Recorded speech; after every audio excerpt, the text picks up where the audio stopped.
This video is on ellipses. An ellipse is the set of all points in a plane such that the sum of the distances from two given points is constant. The two fixed points are called foci, the plural of which is focus. And here's what an ellipse looks like. It's basically an oval shape, and it's what you get when you intersect a double cone with a plane that is not parallel to a base and does not intersect one of the bases. So let's go through what some of the parts of this ellipse are. So the major axis is a segment that contains the foci in the center. Its endpoints are the vertices. So in this case, this horizontal segment here from this vertex to this vertex is the major axis. It's always going to be the longer one. The minor axis is a segment that's perpendicular to the major axis, which goes through the center. Notice that the foci are not on the minor axis, they're on the major axis, and the endpoints of the minor axis are the covertices. An ellipse can either be horizontal, so that means it's longer in the x direction as this one is, or it can be vertical, longer in the y direction, so it would be more stretched, much more vertical. The standard form of the equation of an ellipse is as follows. So for a horizontal, it's the quantity x minus h squared over a squared plus the quantity y minus k squared over b squared equals 1. Or if it's more vertical, you'll notice it's very similar, but in this case, the y minus k squared is over a and x minus h squared is over b, where the point hk is the center. The value a is the distance from the center to one of the vertices. B is the distance from the center to a covertex, so that means that A is always going to be greater than B. So if you're not sure which is A and which is B, A squared, the value on the bottom that's bigger, is always going to be A squared. The value C is defined as the square root of A squared minus B squared, and C represents the distance from the center to a focus.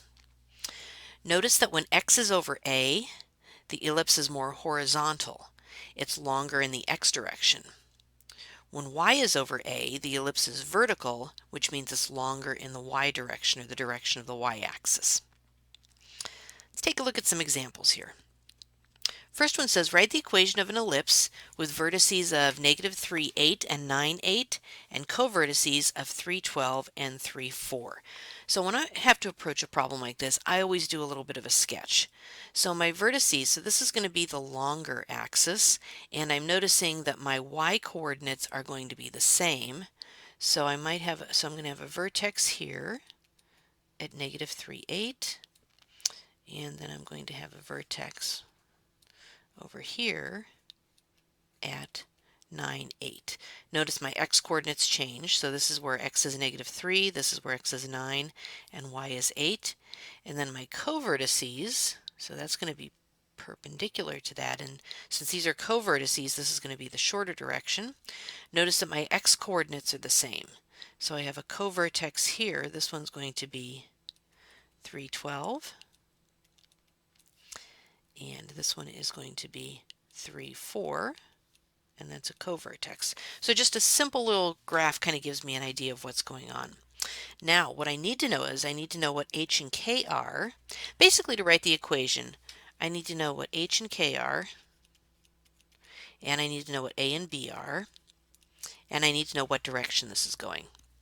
So let's go ahead and get my center here. So my center is going to be the point 3, because notice that this the minor axis between the two covertices is basically the line x equals 3, and then my major axis lies on the line y equals 8, so my center is the point 3, 8, so h is 3, k is 8.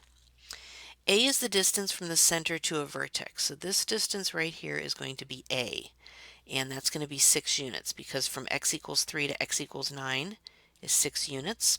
So A is equal to 6, and this distance right here is going to be B, and that's a change in y, so I'm going from 8 to 12, so that's going to be 4, so my B is equal to 4.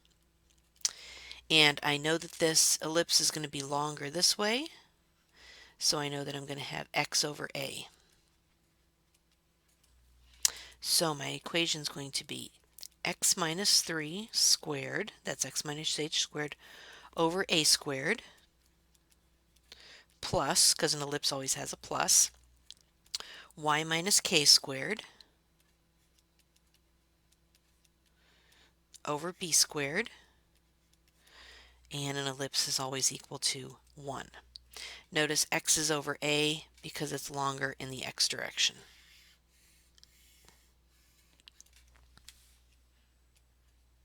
So that's written in standard form. For our next example, we have an equation written in general form, 25x squared plus 9y squared plus 125x minus 36y plus 436 equals 0.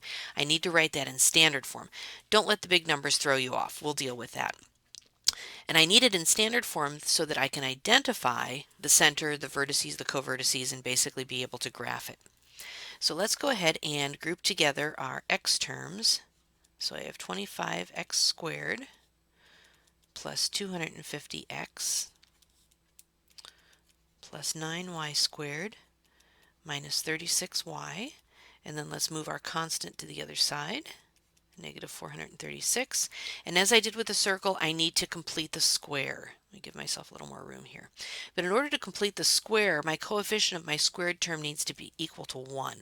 So I'm going to factor a 25 out of this.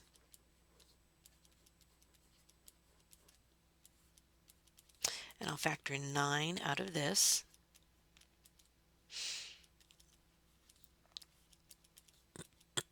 And let's go ahead and complete the square in the parentheses. Don't worry about this 25 for now. So to complete the square here, I'm going to need half of 10, which is 5, and square that. So I'll add a 25. I need half of 4 squared, which is going to give me a plus 4. So I'll add a 4 there. So this is going to give me 25 times x plus 5 squared plus 9 times y minus 2 squared. Now you're wondering, why didn't I add 25 and 4 over here? Let's take care of that now. So when I added 25 inside the parentheses here, I didn't really just add 25. I actually added 25 times this 25 out here. So by putting a 25 in the parentheses, remember I factored out this 25, so it's going to be 25 times 25 or plus 625. When I added a 4 here, I didn't just add a 4. That 4 was actually being subjected to being multiplied by this 9, so I need to add a 36 here. So that's going to give me, so negative 436 plus 625 plus 36 gives me 225. Now, standard form of an equation of ellipse is equal to 1, so I need to divide everything by 225. And this one actually works out really nicely because 9 times 5 is 225. So that's going to go away and leave me with a 9. That's going to cancel out and leave me with a 25. And that'll become a 1. So I'll have x plus 5 squared over 9 plus y minus 2 squared over 25 equals 1. And there is standard form of the equation of that ellipse. So now we need to identify all sorts of things and go ahead and graph it. So looking at this, I know that my larger number on the denominator is going to be a. So actually 25, so a is going to be equal to 5. B is going to be equal to 3. The square root of 9 is 3. And since a is under y, I know that it's going to be longer like this. Okay. H and k. H is what's being subtracted from x. K is what's being subtracted from y. And that's good enough. Let's get started with that. So that gives me my center is negative 5, 2. Let's graph that. Negative 5, positive 2. Okay. I know my major axis is going to be vertical because my ellipse is longer this way. So from here, I'm going to go up 5 units. There's a vertex. Down 5 units. There's a vertex. My co-vertices are going to be 3 units to the left and the right. Okay, I just like to label them. And I can draw this. Oops. Now to get the coordinates of the vertices and the co-vertices, I'm just going to read them off of the graph here. So I have vertices at the point -5, 7 and -5, -3. Notice that those lie on the major axis, which is basically the line x equals -5. My co-vertices are at -2, 2 and -8, 2. And those basically lie on the line y equals 2. My major axis, I need the length of my major axis, is going to be 2 times a, because from the center to a vertex is a, and there's 2 of those, so my major axis is 10 units long. My minor axis is going to be 6 units long, so 3 from the center to a co-vertex. Let's see what else. Oh, I need my foci. So in order to find the coordinates of my foci, I need to find what c is. So c is equal to a squared minus b squared, or the square root of 25 minus 9, which is the square root of 16, or 4. So c is equal to 4. So that means that my foci are going to be on my major axis 4 units from the center. So I'll have a focus there, and then I'll have a focus right here.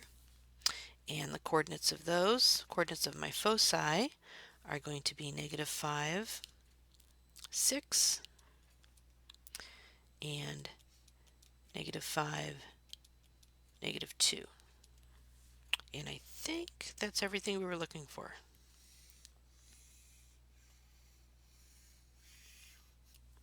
So in this video, we took a look at ellipses.